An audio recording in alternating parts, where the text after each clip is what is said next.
Hi, I'm Pei Qian. And I'm Max Lin. Today we're going to talk about the outlook for US-China trade war.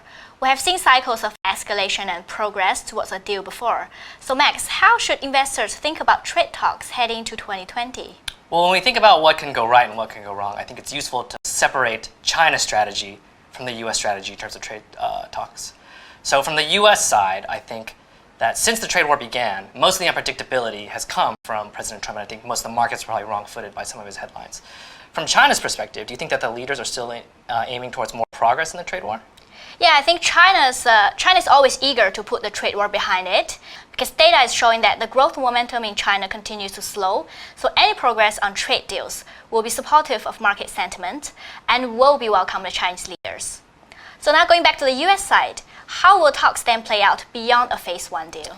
Sure. Well, for phases 2 and 3, that's where I become more pessimistic. And I think that's because the US and China have very fundamental disagreements on the role of the state in government, things like state-owned enterprise subsidies, and things like forced technology transfer. So because I think those disagreements will linger and continue to become a sticking point in negotiations, I'm much more pessimistic on a phase 2 and phase 3 resolution.